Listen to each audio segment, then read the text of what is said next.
Hello नमस्कार दोस्तों, आज हम आप लोगों के लिए साइंस के 100+ क्वेश्चन लेकर के आए हैं जो एग्ज़ाम में बार बार पूछे जाते हैं या पूछने की प्रबल संभावना है। तो चलिए देखते हैं। पहला क्वेश्चन है, बूझा चूना या सिलेक्ट लाइम का सूत्र होता है CaOH2।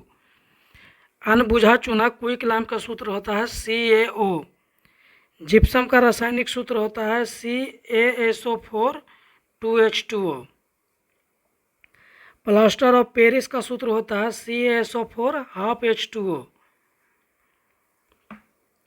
बेकिंग सोडा जिसे खाने का सोडा या सोडियम बाइकार्बोनेट कहते हैं उसका सूत्र होता है NaHCO3 होता है बेकिंग सोडा का सूत्र। वाशिंग सोडा या सोडियम कार्बोनेट का सूत्र होता है Na2CO3 10H2O। वाशिंग सोडा का सूत्र होता है Na2CO3 10H2O। जिप्सम को 100 डिग्री सेल्सियस पर गर्म करने पर यह प्लास्टर ऑफ पेरिस में बदल जाता है। जिप्सम को 100 डिग्री पर जब गर्म करते हैं तो यह प्लास्टर ऑफ पेरिस में बदल जाता है। हरी पत्तियाँ या पादप भोजन पदार्थ को किस रूप में संग्रहित करते हैं? तो स्टार्च के रूप में। जंतु भोजन का संग्रह किस रूप में करते हैं? तो ग्लाइकोजेन के रूप में। जंतु भोजन का संग्रह किस रूप में करते हैं? तो ग्लाइकोजेन के रूप में। मलेरिया रोग का वाहक क्या है? तो मादा एनोफिलीज मच्छर। मलेरिया रोग का वाहक है मादा एनोफिलीज मच्छर। मलेरिया रोग प्लाज्मोडियम परजीवी के कारण होता है। मलेरिया रोग प्लाज्मोडियम परजीवी के कारण होता है।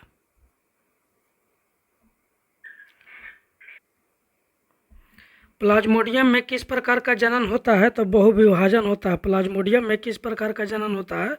तो बहुविभाजन होता है। मानव शरीर का मुख्य समन्वय केंद्र है मस्तिष्क। मानव शरीर का मुख्य समन्वय केंद्र है मस्तिष्क। तंत्रिका तंत्र की सूक्ष्मतम इकाई क्या है? न्यूरॉन। तंत्रिका तंत्र की सूक्ष्मतम इकाई क्या है? न्यूरॉन। वृक्क की संरचनात्मक और क्रियात्मक इकाई क्या है? तो नेफ्रॉन। वृक्क की संरचनात्मक और क्रियात्मक इकाई क्या है? नेफ्रॉन। तंत्रिका तंत्र की संरचनात्मक और क्रियात्मक इकाई क्या है? न्यूरॉन। तंत्रिका तंत्र की संरचनात्मक और क्रियात्मक इकाई क्या है? तो नेफ्रॉन। साइड मिरर या रोड लैंप। साइड मिरर या रोड लैंप में उत्तल दर्पण या अपसारी दर्पण का प्रयोग करते हैं। उत्तल दर्पण को ही अपसारी दर्पण कहते हैं। फ्यूज का प्रतिरोध उच्च एवं गलनांक निम्न होता है। फ्यूज का प्रतिरोध उच्च तथा गलनांक निम्न होता है। फ्यूज की क्षमता या रेटिंग को एम्पियर में व्यक्त करते हैं। फ्यूज की क्षमता या रेटिंग को एम्पियर में व्यक्त करते हैं। फ्यूज श्रेणी क्रम में लगाया जाता है। फ्यूज श्रेणी क्रम में लगता है। फ्यूज सोल्डर या टाँका शीशा और टीन का मिश्रण है। शीशा और टीन का मिश्रण है फ्यूज सोल्डर या टाँका। बल्ब का फिलामेंट किसका बना होता है? टंगस्टन का बना होता है। टंगस्टन नाइक्रोम का प्रतिरोध। टंगस्टन या नाइक्रोम का प्रतिरोध और गलनांक उच्च होता है। टंगस्टन या नाइक्रोम का प्रतिरोध और गलनांक उच्च होता है। बल्ब में नाइट्रोजन या आर्गन गैस भरी जाती है। हीटर और आयरन में प्रयोग किया जाता है नाइक्रोम का। हीटर और आयरन में जिससे कपड़ा को आयरन करते हैं उसमें प्रयोग किया जाता है नाइक्रोम का। पिंच ब्लेंड किसका यस्क है? तो यूरेनियम का। पिंच ब्लेंड किसका यस्क है? यूरेनियम का। मोनाजाइट किसका यस्क है? तो थोरियम का। बॉक्साइड किसका यस्क है? एल्युमिनियम का। ध्वनि का वेग निर्वात में शून्य होता है। ध्वनि का वेग निर्वात में शून्य होता है। ध्वनि का वेग हवा में कितना होता है? 332 मीटर पर सेकंड। कभी कभी 331 मीटर पर सेकंड भी दे देता है। यह भी सही आंसर है। ध्वनि अनुदैर्ध्य तरंग का उदाहरण है। ध्वनि के वेग पर दाब का प्रभाव नहीं पड़ता है। ध्वनि के वेग पर दाब का प्रभाव नहीं पड़ता है। अगला प्रश्न है, प्रकाश अनुप्रस्थ तरंग का उदाहरण है। अगला क्वेश्चन है, प्रकाश का वेग होता है 3 × 10⁸ मीटर पर सेकंड। सहसंयोजी बंधन होता है। सहसंयोजन बंधन किस में होता है? तो जल में H2O में, CH4 में, C2H2 में होता है, C2H6 में होता है, कार्बन डाइऑक्साइड CO2 में होता है, ऑक्सीजन O2 में होता है, O3 ओजोन में भी होता है। आयनिक बंधन होता है NaCl। आयनिक बंधन किस में होता है? NaCl में आयनिक बंधन। अल्फा कण का द्रव्यमान हाइड्रोजन का 4 गुना तथा हीलियम के बराबर होता है। अल्फा कण का द्रव्यमान हाइड्रोजन का 4 गुना तथा हीलियम के बराबर होता है। अल्फा कण धनात्मक एवं बीटा कण ऋणात्मक होता है। रेडियो सक्रिय की खोज किसने किया था? तो हेनरी बैकबेरल ने। रेडियो सक्रियता की खोज किसने किया था? हेनरी बैकबेरल ने।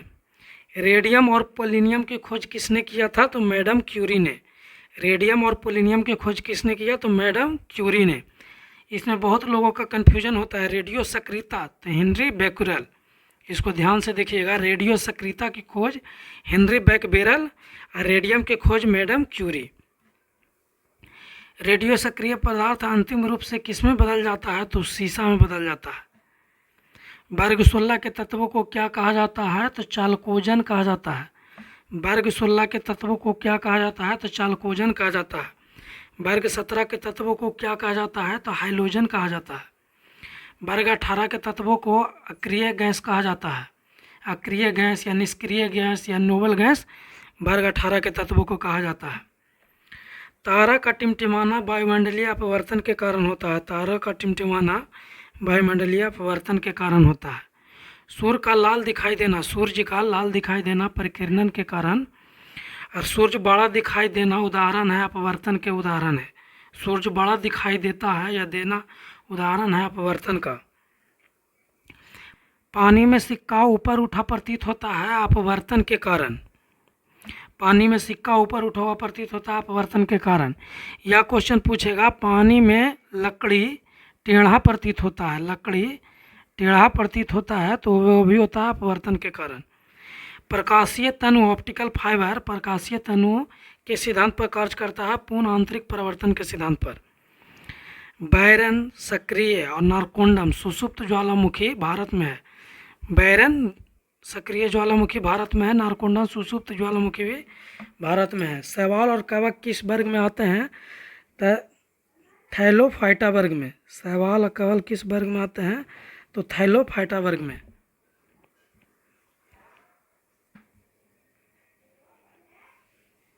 किस विटामिन को बायोटीन के नाम से भी जाना जाता है? Vitamin B7। किस विटामिन को बायोटीन के नाम से भी जाना जाता है? विटामिन B7 को। लाइकेन किसके सूचक है? वायु प्रदूषक का। लाइकेन किसका मिश्रण है? कवक और शैवाल का। शुष्क बर्फ को किस नाम से जाना जाता है? ठोस carbon dioxide, CO2 carbon dioxide को कहा जाता है। कार्बन डाइऑक्साइड अम्लीय होता है। कार्बन डाइऑक्साइड कैसा होता है? अम्लीय होता है। बिजली से लगी आग बुझाते हैं कार्बन टेट्राक्लोराइड से। बिजली से लगी आग बुझाते हैं कार्बन टेट्राक्लोराइड से। हाइड्रोजन के 3 समस्थानिक कौन कौन है? हाइड्रोजन के 3 समस्थानिक है, प्रोटियम, ड्यूटेरियम और ट्राइटियम। हाइड्रोजन का रेडियोधर्मी समस्थानिक है। हाइड्रोजन का रेडियोधर्मी समस्थानिक कौन है? ट्राइटियम। सबसे अधिक समस्थानिक होता है पोलोनियम का। कितने हैं? तो 27। समस्थानिकों में परमाणु संख्या समान होती है। समस्थानिकों में परमाणु संख्या समस्थान होती है। असंभारिक में परमाणु भार समान होता है। परमाणु भार समान होता है। परमाणु भार समान होता है संभारिक में। परमाणु संख्या समान होती है समस्थानिक में। नारियल का छाल किस उत्तक का बनल होता है? तो स्क्लेरेन कायमा का। नारियल का छाल किस उत्तक का बनल होता है? तो स्क्लेरेन कायमा का। निकट दृष्टि दोष जिसे मायोपिया भी कहते हैं, निकट दृष्टि दोष में किस लेंस का उपयोग किया जाता है? अवतल लेंस का। दूर दृष्टि दोष में किस लेंस का उपयोग किया जाता है? उत्तल लेंस का, जैसे हाइपरमेट्रोपिया भी कहते हैं। अबिंदुकता के निवारण हेतु किस लेंस का उपयोग किया जाता है? बेलनाकार लेंस का। मिल्क ऑफ मैग्नीशिया किस रूप में काम आता है? एंटा एसिड में। पॉजिट्रॉन एंटी पार्टिकल है। पॉजिट्रॉन एंटी पार्टिकल है। फ्लेमिंग के बाएं हाथ का नियम मोटर के लिए तथा दाएं हाथ का नियम जनरेटर के लिए कार्यरत है। न्यूटन का पहला नियम से बल का परिभाषा मिलता है। न्यूटन के दूसरा नियम से बल का सूत्र या बल का व्यंजक मिलता है। न्यूटन के तीसरा गति नियम से बल के प्रकृति के बारे में पता चलता है। न्यूटन के गति के प्रथम नियम को और किस नाम से जाना जाता है? तो न्यूटन के गति के प्रथम नियम को गैलीलियो का नियम या जड़त्व का नियम भी कहते हैं। द्रव्यमान व वेग के गुणनफल को संवेग कहते हैं। द्रव्यमान और वेग के गुणनफल को संवेग कहते हैं। संवेग का SI मात्रा होता है किलोग्राम मीटर पर सेकंड, किलोग्राम मीटर पर सेकंड। रॉकेट का उड़ना किससे संबंधित है? न्यूटन के तृतीय गति नियम से। बल का एसआई मात्रक न्यूटन होता है और सीजीएस मात्रक डायन होता है। बल का एसआई मात्रक न्यूटन होता है, यह सबको याद रहता है, लेकिन बल का सीजीएस मात्रक डायन होता है, यह किसी को बहुत कम याद रहता है, तो इसलिए याद रखिएगा बल का सीजीएस मात्रक डायन होता है। खाने को पचाने में कौन सा अम्ल सहायक होता है? तो हाइड्रोक्लोरिक एसिड, HCl। खाना को पचाने में कौन सा अम्ल सहायक होता है? तो हाइड्रोक्लोरिक एसिड। गुरुत्वाकर्षण नियतांक का एसआई मात्रक न्यूटन मीटर स्क्वायर पर केजी स्क्वायर है। गुरुत्वाकर्षण नियतांक का एसआई मात्रक न्यूटन मीटर स्क्वायर पर केजी स्क्वायर है। यह बहुत ही महत्वपूर्ण क्वेश्चन है। गुरुत्वाकर्षण नियतांक जी का मान कितना होता है? तो जी का मान जो होता है, जी का मान 6.67 गुने 10⁻⁻11 न्यूटन मीटर स्क्वायर पर केजी स्क्वायर होता है। लोहे पर जिंक की परत चढ़ाना क्या कहलाता है? तो यह सद लेपन या ग्लेबलाइजेशन कहलाता है। रबड़ में सल्फर मिलाना बाल्कनीकरण कहलाता है। पादप वृद्धि हार्मोन में सहायक है ऑक्सीन। पादप वृद्धि हार्मोन में सहायक है ऑक्सीन। प्रकाश संवेदी हार्मोन किसे कहते हैं? तो ऑक्सीन को। प्रकाश संवेदी हार्मोन भी ऑक्सीन को कहा जाता है। NaCl उदासीन लवण है, इसका pH मान 7 होता है। NaCl का क्वथनांक और गलनांक कुछ होता है। Thank you for watching. Video अच्छा लगा हो तो लाइक कीजिएगा और सब्सक्राइब कीजिएगा, अपने दोस्तों के साथ शेयर कीजिएगा। Thank you.